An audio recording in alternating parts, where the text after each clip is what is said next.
Okay. Sketch the region corresponding to the probability of the z-value being between negative 2.3 and negative 1.3. So this is between two values. So definitely we need to change this down arrow from shade to between two values. When the z is in between two values, and that's what you want to have. So the lower value, we need to put negative 2.3. So it's a little past 2 because larger negative numbers are further away from 0. And so let's just go to 2, and I'm just going to count these. It looks like it's broken into 10 little spots. I'm just count 3 past that. So 1, 2, 3. There we go.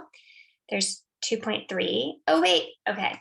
And then, yeah, I did that right. Okay. And then negative 1.3. So that's 3 spaces past 1. So 1, 2, 3. There we go. There's our answer for that first part. Okay, then the second part says, sketch the region corresponding to the statement P of Z. It means where the value is less than some given unknown number C, and it's equal to 0.1. So where are the Z values less than a certain value C going to equal an area equal to 0.1?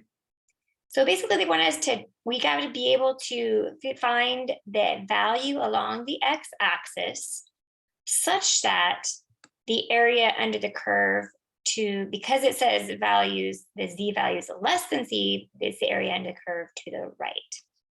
To left, I'm sorry, left. So to find this value, we have to calculate this in our calculator first. To find it, we go inverse norm if you're using a TI-84 calculator.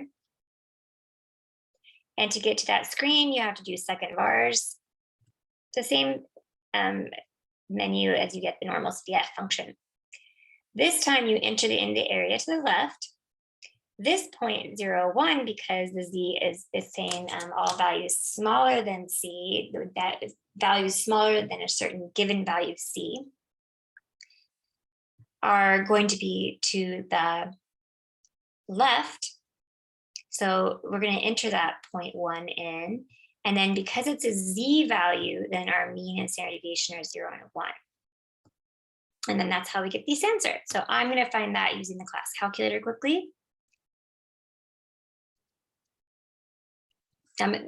Just a heads up, this is the variable. This is that's changing. This C is a letter, so it is what you would call a variable in Algebra 1. But this C is just standing in for one.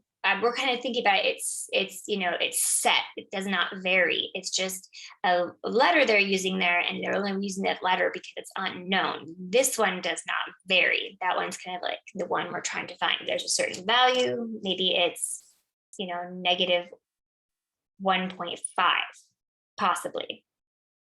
The set value such that when you're less than that value, the values that are less than that value are 10% of the distribution.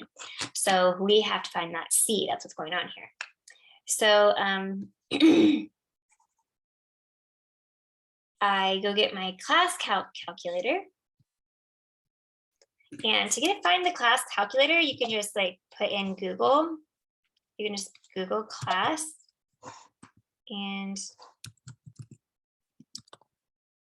class calc, CALC, and then mine, I probably have gone to this website a lot, so maybe it just fills it out for me. But sometimes you just have to you have to go, when you go to the website, you just click on let me view calculator or something like that, and then it just brings it to your calculator pretty quickly. You shouldn't have to sign in or do anything or pay anything to get this calculator. So then next I just do stats, distribution, and then first you have to put the normal distribution, and you have to put 0 and 1, 0 and 1, 0 being the mean, 1 being the standard deviation, and then close the comma, and then now we do the To do the inverse norm, now we click on the word inverse onto the end of that. So we go stats, distribution, and then we do inverse CDF. And now it wants us to enter into that function the area under the curve to the left. So 0.1 is what we wanted. And then there's the value it gives us is our answer, negative 1.28.